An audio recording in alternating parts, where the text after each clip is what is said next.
thermal sound wave. It's thermal sound waves. We are here, and we have a guest that's joining us right about now.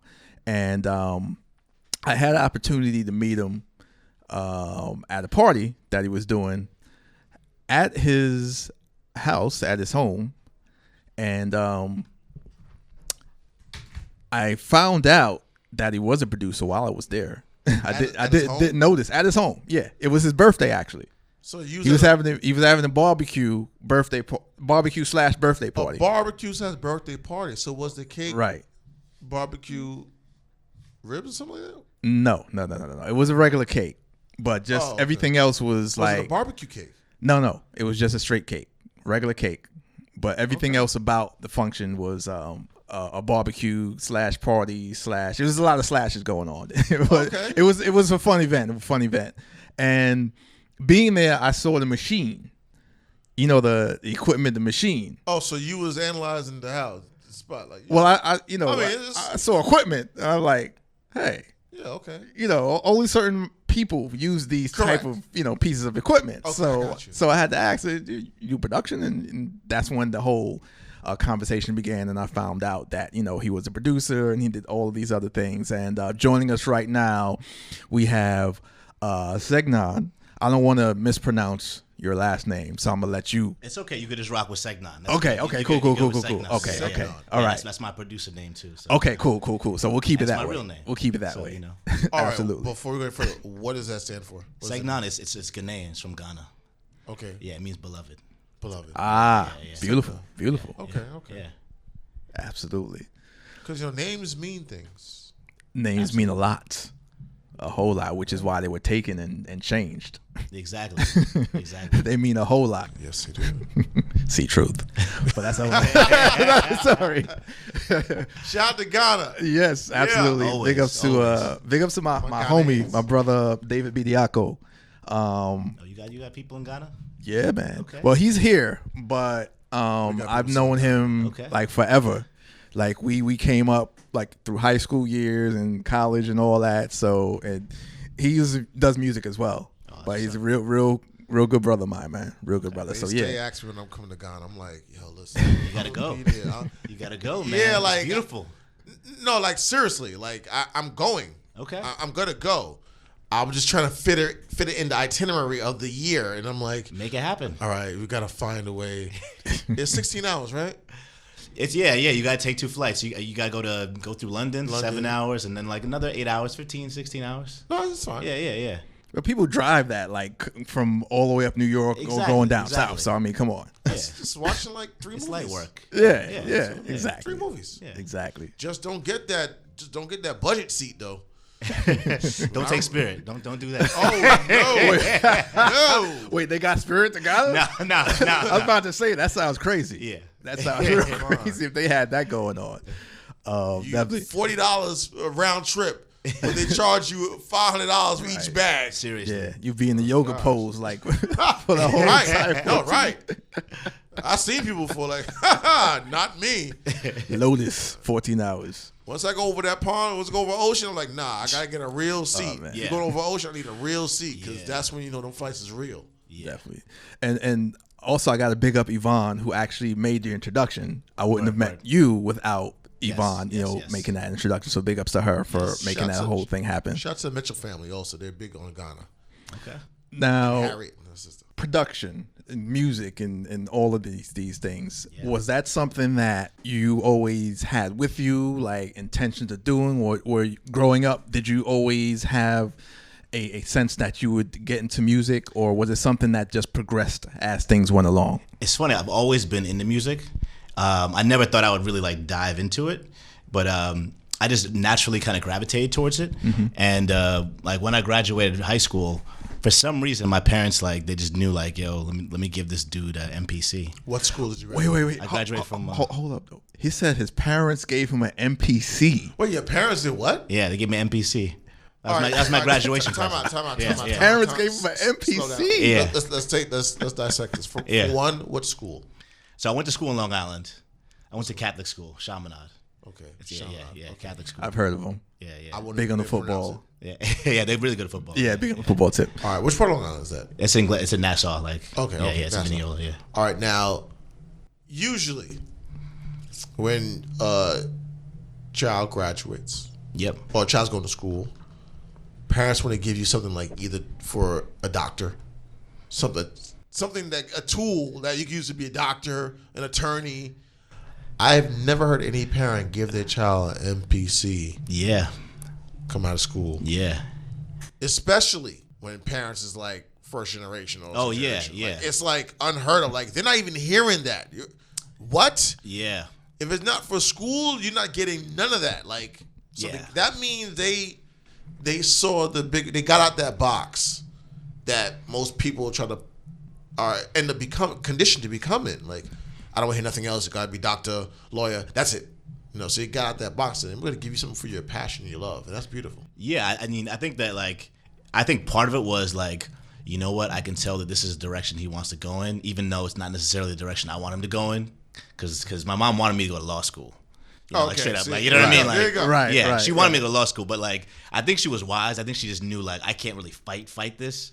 And she saved money. Yeah, exactly. She's thinking long term, Yeah. right? Yeah. So I got that MPC, and No six-figure debt with Sally Mae. yeah, and I took that to school with me, and I messed around with it a little bit. And the funny thing is that I was all right with it, but I wasn't really that nice with the MPC. It was it wasn't natural to me. And for people out there, what is an MPC? MPC. I'll let you. It's a classic drum machine, man. A lot of producers going back to early days, been using MPC. It's like one of the earliest drum machines, and so I got that back in the day. This is before software. This is in 2000. So this is before everyone started downloading software and everything. But I got that, and actually I wasn't even that nice with the MPC. I wasn't nice with the chops like that. I emulated, I wanted to emulate a lot of producers like Pete Rock and Primo, and you know what I mean, greats. The greats. So that's why I wanted the MPC, just because it's I need to get an MPC. Right. And I had it, and I was just not really doing anything with it. And it wasn't until I got to college, and I'm on college, the campus, and they got file sharing software. They got all this stuff, and I downloaded Fruity Loops. And I got that, and that interface, that was a lot more just natural to me. So it took me a little bit, because I was trying to force it with the MPC. I was like, I got to do it. This is what everyone's using. This is all the legends are using. But it wasn't until really I got Fruity Loops that I was like, okay, now I get it. Now I actually know what I'm doing. Now I can actually create something and start building something. And you got into your own style. And I got in my own thing. Yeah, exactly. And I wasn't really trying to to be.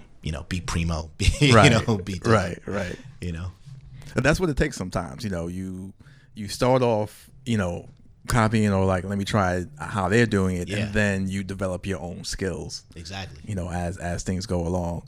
And what was the first thing that you made, or the first track production that you did where you okay, this is me, This is I'm here now. I'm actually making music. Well, there's two different things. So the path that I had was even when I started making music, the beats were trash. Beats are just horrible. But Right. no good at all. Yeah. But I thought At least you're honest. Yeah. Well, I could say it now, but if you asked me then, they were hot. Right. That was fire. It was fire. Right. So I thought it was weird. It didn't sound like anything else. I was like, this is original. This is about to change the game. This is innovative.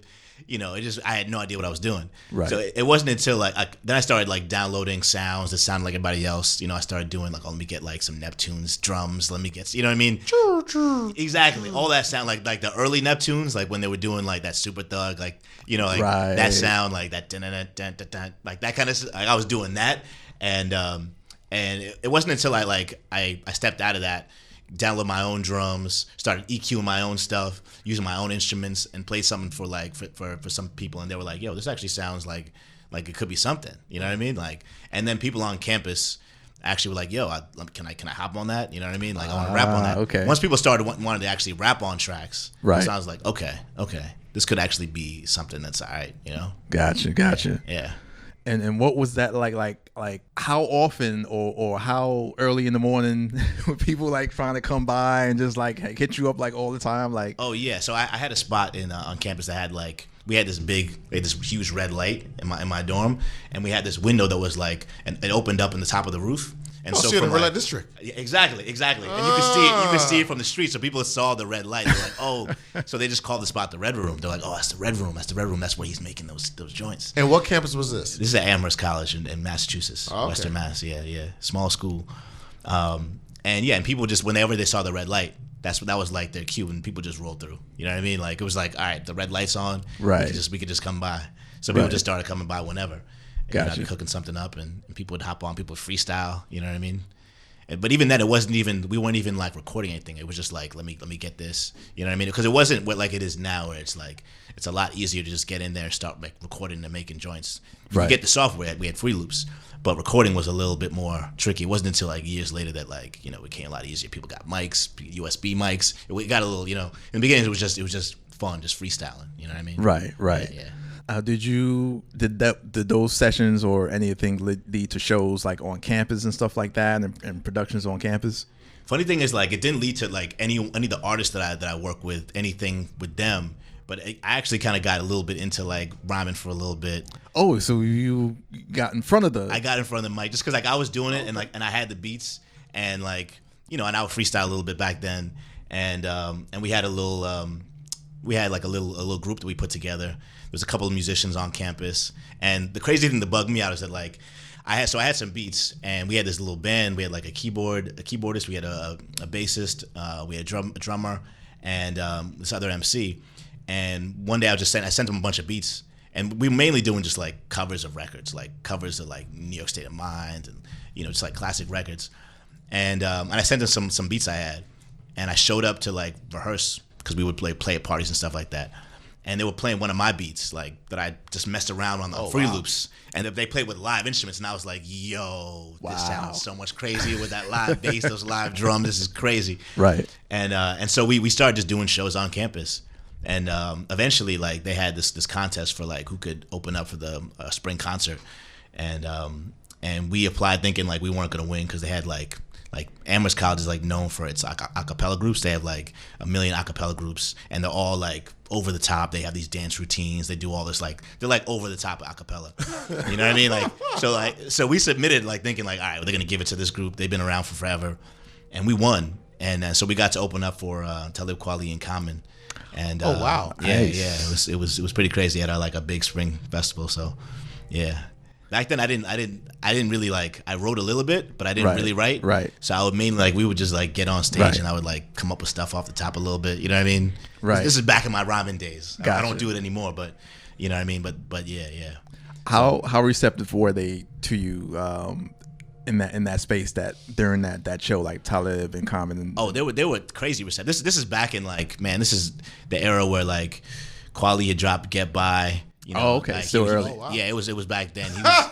He had just it's still early. Yeah, and he had the record. They had the record with him off the College Dropout. And Common had just dropped The Light. Like, this was that era. Right. And they were mad cool. Wow. They were mad cool. I mean, Yeah. Common's obviously a legend. So he shut the show. Like, just seeing them perform. Like, we rehearsed and we did our thing. We got a good response or whatever. But then seeing Common come out, and Common's just, he's on another level. He was freestyling about things in the neighborhood, like the local pizza spots. I was like, yo, this dude does his homework. You know what I mean? Like, he's on another level. It's a real freestyle. Yeah. For real. He lived many places too. Like, Yeah. living in New York. Yeah, he was in Brooklyn for a while. I remember seeing him actually just in passing the different places. Like walking. Like, yeah, exactly. Like, normal, sometimes fast. Yeah. But walking, yeah. Sometimes fast. I don't blame him. But yeah, he's been around. But that definitely, and Talib also, like, Yeah. I remember him, Mos, and all of them, like, coming up, like, when they had the bookstore, out in Brooklyn, in Kiru Books and all that, when they used to have sessions.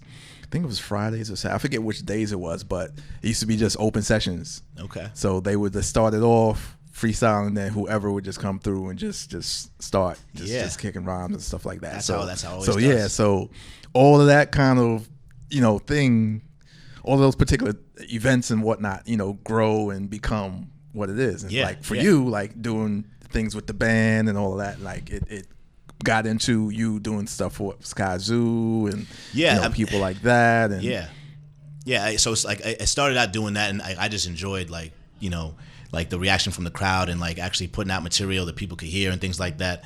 But once I graduated, I didn't really want to. Let's clap it up for you. You graduated. Oh, thank you. So once I graduated, I moved back to New York, and I linked up with my brother who's been rhyming for a while. What's the name? His rap name's Cozy. Cozy, yeah. And so he had a little clique in Yonkers, and once I came back, we actually built a little studio in the crib back then, a smaller version of the studio I have now. The Little Red Room. Yeah, exactly, just a miniature one, and we had like just a lot of folks from the neighborhood who just come through and just like and record, and that's when I actually really started like recording records, you know what I mean, like really recording joints, and that slowly would build, and we got some relationships and we started working out of the studio. We started actually like record a bunch of stuff in our studio, but then we would go to more official studios, like the spot Stadium Red that was in Harlem back in the day. Just Blaze used to work out of there. Just Blaze? Yeah. And this dude Omen, producer, he also he's a good producer. Yeah, great producer, man. Yeah. So we worked with them and linked with Skyzoo. Did a couple records. Dope MC. I mean, Skyzoo extremely, and just a great human being. Yeah. People don't really know about him because he does a lot of writing. Yeah.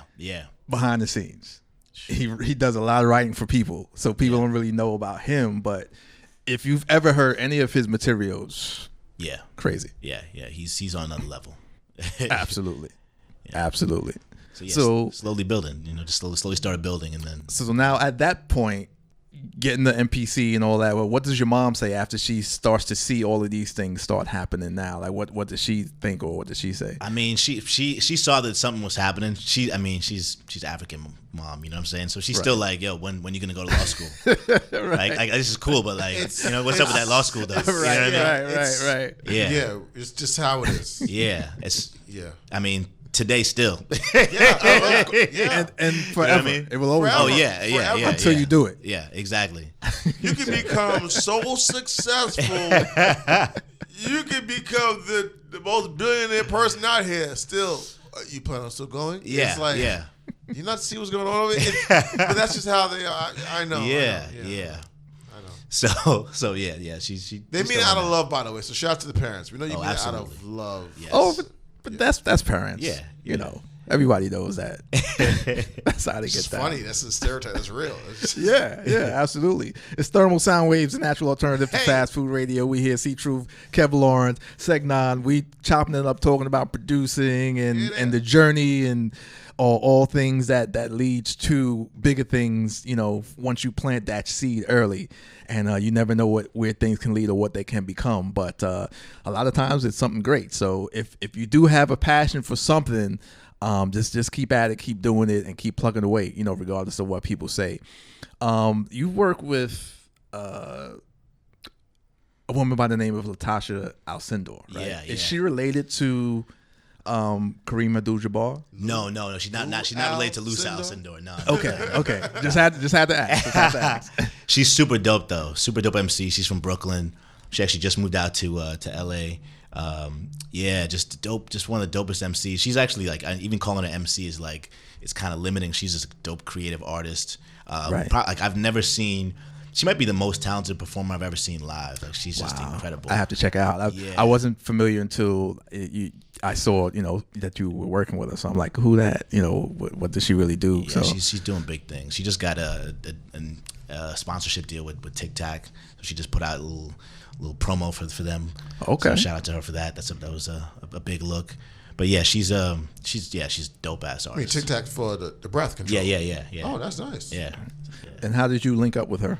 So I linked up with. I started connecting with this collective of artists back in probably, I think it was 2013.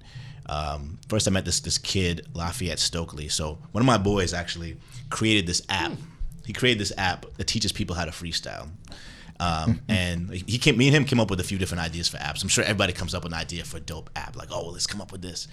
And he wrote it down on a napkin one day, and I was like, yo, that's great, man. That's an awesome idea. Just slowly teaches people how to freestyle. Did he burn the napkin after? He should have, right? That's how you run on a napkin, you gotta burn it after. Someone jacked that, you know? Yeah. But he wrote it down, and it was like, and this is just my boy. I went to college with him, just regular dude. And I was like, it's a great idea. It's brilliant. How we gonna, pay to get someone to develop it? And he's like, I don't know. And he disappeared for like a few months. I mean, my boy, he just disappears sometimes. So he disappeared for a few months. And the next time I saw him, I got a couple of friends of that too. Yeah, he just disappeared. It's like, it's all good. You come back, you reconnect. And he pops back up, and it's like, I was like, yeah, what's going on? He's like, yeah, remember that app idea? I was like, yeah. He's like, yo, I built it. And I was like, you built it? Like, you know how to code? Like, when did that happen? He's like, oh, I just bought some books. I taught myself how to code. Right. I was like, are you kidding me? Right. So he just straight up. He was at the party, right? Yeah. I remember. I know yeah. Orpheus. Yeah. So see, that means if you met him, be his friend. He'll disappear for a while. When he comes back, C.Truth, I got it. You know what I mean? That's how it goes. Shout out to you, man. So this guy's like, he's a genius. He just straight up just built it. I was like, yo, and it was exactly like he wrote on the napkin, and he just built it. It was an iOS app, and it was called Rhyme Coach, and so he was going out in the street because he didn't have any money for marketing or anything. He was just going out in the street to anyone he thought would be interested in the app, and he was like, yo, you listen to hip hop, you would you be interested? You got an iPhone? Would you be interested in downloading this app? And he would just go up to random strangers, right? And he went up to this kid outside the store and was like, yo, you interested in hip hop? And the kid initially thought like, yo, is this dude trying to sell me something? Is he trying to rob me? Right. He's like a big dude. And he's like, yeah, I'm into hip hop. He's like, yo, you should get this app called Rhyme Coach. My boy did all the beats in it. And he's like, yo, actually, I'm an MC. I actually rap a little bit. And he's like, oh, word? You should connect. You should connect with my boy. And so I linked with this kid, Lafayette Stokely, this dope ass MC from Florida, based out of he lived in Brooklyn for a few years, but he was born and raised in Florida, and we connected and ended up working on a project. And through him, I met this whole collective of artists that led me to Latasha and a few others. So it's just complete chance encounter, and it's like we always think back to that day, like, yo, my boy just happened to see him on the street, and he happened to be like, to be cool about, like, yeah, like, it seemed a little shady. He's trying to ask me about my phone and like this app. I don't know if he's trying to rob me, It's trying to get you. Yeah, exactly. What time you got? Yeah. That's how it be. Exactly. So somebody asks you for the time, I don't know. That's how you get got, It's God's time. Yeah. Then it's God's time. Like, all right, he ain't gonna forward it. Let's keep going. Next victim. Yeah. But that's beautiful, man. That's how it be sometimes. Yes. When you, sometimes you can befriend somebody, and you just feel like they're cool. Somebody else might tell you like, oh no, they're a weirdo. Stay away from him. Like, why? He's a cool person. Yeah. That cool person is probably a genius, or just that person may know somebody that you didn't realize that you needed, but 10 years down the line you realize now, and you're already so deep in relationship with each other. I don't mean funny. I mean like just a friendly relationship with each other. It's like, hey, listen, go meet my cousin. I know you want to do that. Like, I've been trying to do this all my life. Yeah. Go over there. Next thing you know, you just meet so many people, you're connected. Because it goes back to what people say. You go to school your life, but still everything comes back down to relationships. True. You're like, who do you know? Wow, you know that person? All right, cool. Call me tomorrow. I'll come out of the house. Come have a birthday barbecue. Right. Exactly. And now we're here. Yeah. That's how it goes down. That's how it happens. What is your process like as far as working with people? Because I'm sure you can get requests and people want to work with you from everywhere, but you don't pick everybody. So what are your qualifications as far as picking someone to work with? So the main thing is first I got to hear something from this. Obviously, there's got to be a base level of talent, right? Like someone's got to have some skill. They can't just be nothing, right? They can't be someone who doesn't have any talent at all. But I think in the long run, because I've worked with people who have a lot of talent, I think what it ends up being is collaborations, especially things beyond I'm just sending you a beat and we're just gonna you hop on it, whatever, send me back the verse. I prefer to build and make an actual record, make a song, you know what I mean, as opposed to just send you something, you send me some, you Venmo me and that's it. I want to build relationships, and so to me it's more about it's like forming a real relationship. It's like dating. You know what I mean? It's like, do I want to spend time with this person? Do I want to be around this person? They're going to be in your life. Yeah, they're going to be in your life. Vice versa. So it's like, it's a relationship. Yeah. Yeah. Like, how do we communicate with each other? You know what I mean? Like, are we on the same page? And I never try. Like I do a lot of different stuff production wise. I'm all over the place. So I can adjust to different folks.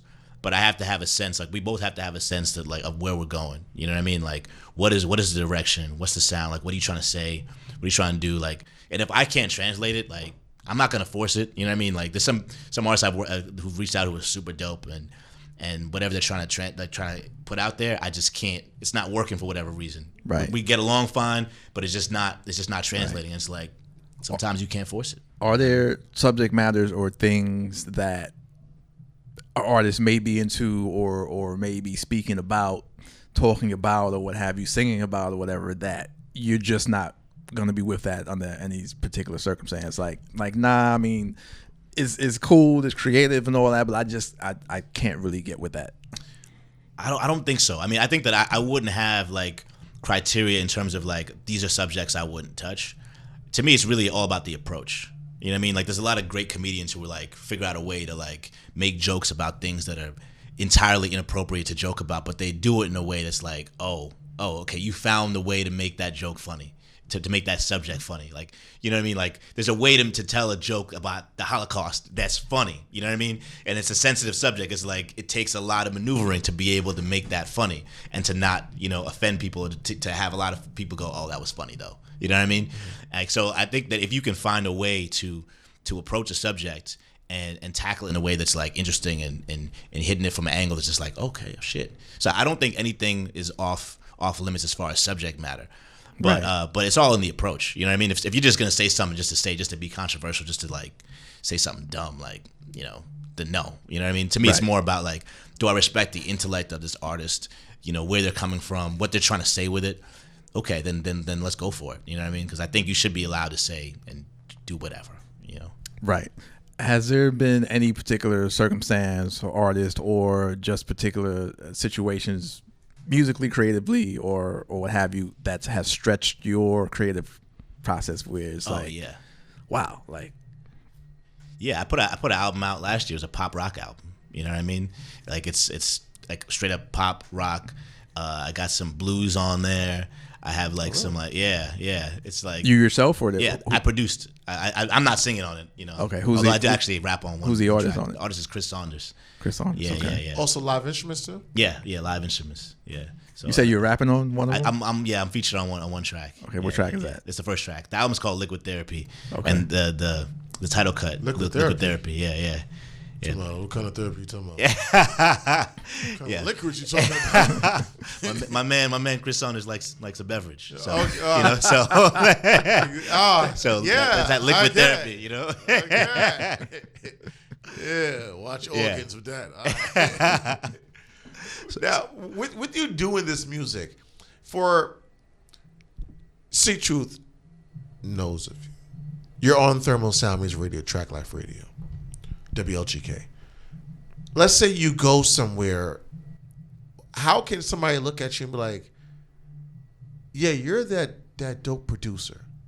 They're going to ask you, well, like, what have you done? Like, well, what can somebody, I mean, even though it's really their own, they got to do the research themselves, but where can somebody go to be like, oh, wow, no, you're that producer? Yeah. Instead of saying, why should I even work with you? Like, who are you? You're not Swizz Beatz. You're not a Hit Boy. Why would I even want to work with you? Or give me a beat and I'll do it for free. Yeah. I'll take your beat and just people feel like they got to see something on you to like be like to get wowed and to catch an understanding. Yeah, I mean, for me, I think it's really like, I mean, you could check out my stuff. You could check out my production. I got in my Instagram. I have a lot of stuff, Segnon TV. But I think really, to me, it comes down to like I need to have a conversation with the artist. If an artist could sit down, because I could send you a beat and it's hot. It could be the hottest beat that flames, whatever. But to me, really, it comes down to, like I said, let's make a record. Let's make something that's gonna be memorable. I'm not trying to make music that's just like, I could give you a catchy beat and you can come up with some catchy hook and it could go, right? It could be the one that goes. But that's not really what I'm trying to do. Like, I'm trying to establish like long-term relationships, make lasting music. So I mean, there's a lot of like no shots to any producers out there, and there's a million producers that make beats now, and and it's easy to get to download software, and it's easy to put something out there. Especially now, there's all kinds of things. There's like templates for trap music, and you know what I mean. It's very simple to do a lot of basic things, and there's a lot of basic rappers. You know what I mean. There's a lot of basic melodies and things like that. And if people want to do that, that's cool, but it's not what I do. You know what I mean. So if they want to work with me, it's let's sit down. Like, who are you as a person? What are you trying to say? What are we trying to say? Because like you mentioned, like my name is associated with it. So like let's be saying something. Yeah, and we can be saying something ignorant as long as we're doing it in an inventive way. You know what I mean? Right. Like we got to be presenting something that's a little, because there's a lot of like ratchet stuff that's fire. You know what I mean? It's like when I'm taking a shower, I'm the biggest drug dealer ever. Yeah, exactly. When I'm taking a shower, I sell the most drugs packs everywhere. The problem is not guns with everywhere. the material and the content. The problem is that's all that people are given the option of, or shown the option that you can do. Yeah. That's the issue, not that there's that. Because there's always going to be everything in the world that you can think of. Yeah. But when that's the only option that you're shown, that's where the problem lies. Yeah. This is why you're on Thermal Sounds Track Life Radio, because and that's we know you are another option that people need to hear about. And this is why we're here, to show people other options out there other than the other, you know what I mean? Like, yeah. And I also feel there's a responsibility as like, I mean, I think that we're in a wave where it's like look, like I don't want to look back and just be like, yo, hip hop was so dope in like the 80s and 90s. You know what I'm saying? Like, and then this happened. You know what I'm saying? Like, it was great until X happened. Right. You know what I mean? Like, until it moved in this direction or whatever. Like, that to me is like that's lame, because we're in an era now where it's easier to make music than it's ever been.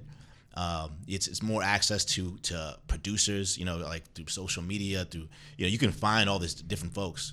There's a lot to say. We're in an era where there's a million things going on. There's a million things to talk about, and so it's like, and it's very easy to get your music out. Distribution is super easy. You know what I mean? Like back in the day, it's like I got to get my joint into like a CD store.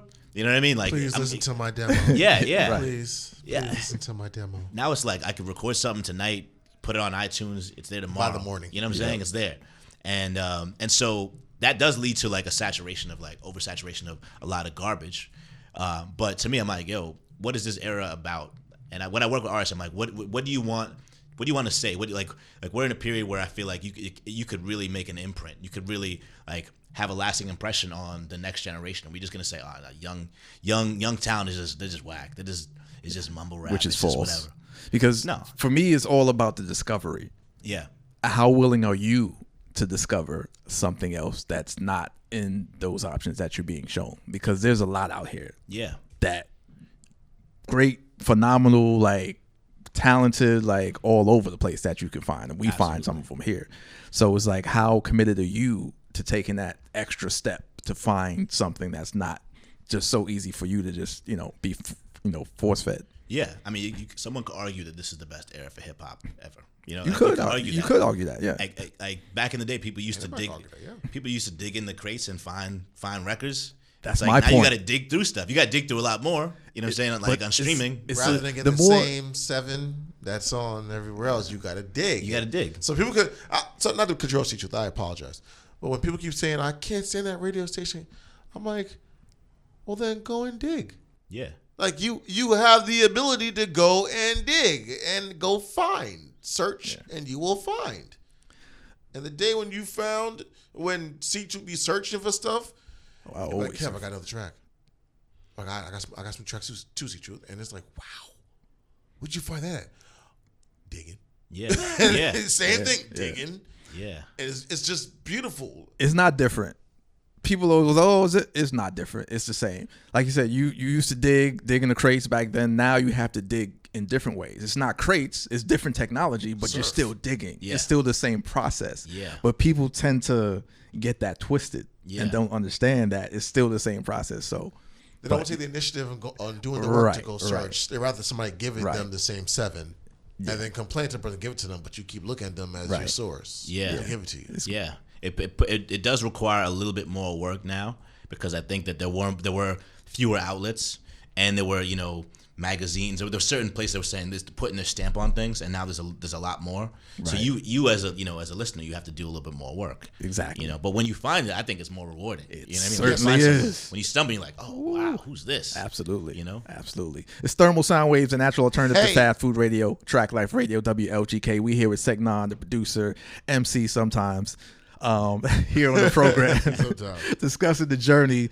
Now, when you making a dish, or you're a chef and stuff like that, you put different ingredients into the particular plate that you're doing. As a producer, it's kind of a similar process where you're putting different ingredients into the particular piece that you're making. What are some of the other areas of interest in your life that you have that you put into the things that you create? Like a chef would do, like other areas of life, like I like jazz or art or such and such and such. Yeah, I mean, I'm a big, I'm into politics, and I watch the news, and so and right now, the news is crazy. So comedy show. Yeah, exactly. So sometimes I don't even realize it's happening, but if I'm feeling frustrated, all of a sudden I hear some beats, I'm like, yo, it's kind of aggressive. You know what I mean? I didn't know I was going through this. You know what I mean? But when to me, it's more mood wise. I mean, I'm a big exercise person, so if I'm in a zone where I'm running regularly and my zone is calm and relaxed, maybe I make a little more smoothed out kind of vibes. So to me, it fluctuates with kind of my moods. If I get in the zone where I'm watching, I'm also a big film guy. TV like Netflix binging. So if I get into a certain series or something like that, then it kind of has me in a certain way, then all of a sudden I'm just I'm locked in, and the production kind of goes in that direction. So me, it's more it's tonal. You know what I mean? Gotcha. It's kind of based in my mood. Gotcha. Yeah. If we took away anything music wise, no machine, no MPC, nothing like that, what would some of the other things in life Segnon would be doing? I'd probably be involved in politics. I'd probably be behind the scenes in politics. Because that's something that drives me. Because I do feel I think the overlap between music and politics is that that when you put something out there, it has the ability to influence a lot of people. You know what I mean? And when you create something, and you say something, it can really move people. And that's why that's my when I think about music, and I'm I want to make music that has something to say that's actually going to have an impact on people. Politics and people, you could be cynical about politics and all that stuff, and I get it, and I'm cynical about politics too, with good reason. But it's still a way to have an effect on people. It's still a way to move the needle. You know what I mean? It's still a way to impact things. And so, and I do think there's an element of let's not do anything. This is all BS that is used against us. You know what I mean? I do think that's sometimes put in there to make us just feel like we got no control. I'm if it really didn't have any impact, then why would they be doing voter suppression and all that stuff? You know what I mean? Question for you: if you're into politics, yeah, have you heard of the term ADOS? No, I haven't heard that actually. ADOS. It's called African Descendants of Slaves. It's part of the reparations movement. Yeah, I've heard of it. They feel that hey, listen, for the people that's been here, yeah, families been here and went through slavery, everything, they feel they should get reparations, like how other groups got reparations. Japanese got reparations. The Caucasian and Jewish people got reparations. I think Italians did too. Other people, whatever. How do you feel about that? Do you feel like people should get reparations if you've been used and abused to build something and people got gained off of it? Do you feel they should get reparations? Absolutely. I mean, I think that to me is a no-brainer. Will it happen? Unlikely. You know what I mean? Does that mean we shouldn't fight for it? We should still fight for it. But will it happen? I don't think it's likely to happen. I think it's become something that I've been seeing a lot more people talking about on Democratic politics, talking a lot about reparation. I feel like a lot of people are saying it because they want to talk to black folks, but they don't really think it's actually going to happen. That's my move on it. Is I think there's a lot of people saying it, but they don't really believe that. They don't really have the weight behind it. They know I'm going to say this and see what happens. In addition to that, how do you feel about the town hall debate with Gabbard and Kamala Harris? So you said you watched politics. Yeah. I don't know if you watched that part when they had the debate, the Democratic debate. Yeah. Yeah, I saw Gabbard go after Kamala Harris on her record as a prosecutor, and I mean, I feel like Kamala Harris, she's got some issues. She's someone who she came up as a prosecutor in California. She did a lot that was criminalizing a lot of black folks, a lot of black and brown people, and I think that there was an era in politics where, as a Democrat, it was beneficial to be tough on crime. I mean, we saw this in the '90s with like Bill Clinton and Joe Biden and the crime bill and welfare reform, and it was the way to like I get where they were coming from the train. It was like they're gonna come at Democrats as being soft on crime. I'm gonna dead that issue by being extra hard. So I saw what the thinking was, and there was a period where that was winning. And I think she came up as a politician with that mindset of like, this is what Democrats do. And we saw later on how Bill Clinton said, "I gotta apologize for what I did." Yep. Because I put so many people in prison. Yep. And I didn't realize whether he did or he didn't. He obviously said this is what he did because, like you said, that was the wave for them. Yeah. What they were doing. But it's also interesting how Gabbard mentioned, like, hey, listen, man, you put a lot of people in prison for weed crimes, but you laughed on another program about smoking weed. Like, I did it. You was laughing. Yeah. So how contradictory is that? That's crazy. Yeah, and I think that's something she's gonna have to deal with, and I don't think she dealt with it well last night. It's been out there too. It's been out in the news for a little while. There've been stories about it. She should have been better prepared to handle it. But the reality is, I don't think she's got a good answer because she didn't handle it well. She's got no good answer for it. And I think that's something that she's got to reckon with. And the crazy thing is that like people looking at her and going, "Oh, she's it's Democrat primary. Black vote matters a lot in the Democratic primary," and they're going, "All right, well she's going to win the black vote." There's a lot of black folks who don't really mess with Kamala Harris, and with good reason. And and she in my mind, she's not really speaking to black folks. That's just me. Gotcha. Now, lastly, if you were to get a budget to make a movie on yourself, your life, your journey, or whatever it is that you would want to do, Michael B. Jordan would star. Okay. I'm playing. That was my second question. Who would play you? I haven't spoke to him in a while. But shout out to Mikey. What would it be? Like, what would the film be? Man, it would be an interesting story, and the story is still it's still unfinished because I still got a lot of things to do. Like I feel like I'm in the first chapter. You know what I mean? But the story would be one of someone who fought for what they believed in, someone who always tried to speak out and tried to say something that could have an impact on people in a positive way. Everything I do musically, everything like there's a lot of artists who've been around for a while. Like if you look back and you look at early Jay stuff and you see what he was trying to do, what he's trying to build as far as like his businesses and where he's at now. You look at people like Kendrick and you see the through line of like the consistency within the messaging of what they've been doing. Nipsey Hussle, like you see that from when he was 19 years old, talking about ownership and all that stuff. I always feel like great art comes from people who they're thinking bigger than just Kanye even too. Like even with all the criticism, he's always been talking about like doing more. Talking about doing architecture and fashion, all this stuff. To me, I'm like a lot of artists. It comes from a place of you have something to say. You have something you want to do beyond just like I don't want to just make beats. I don't want to just rap. Like it's a vehicle, and so when I'm at the point where I feel comfortable again, I'm in the first part of that movie. I will have had something to say at the end of that movie. So, gotcha.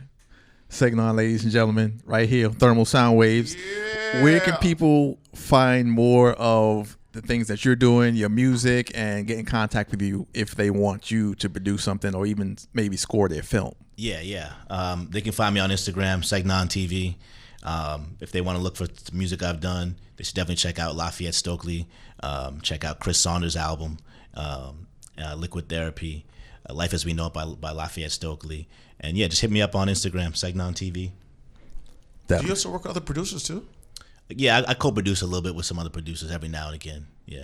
How about veteran producers?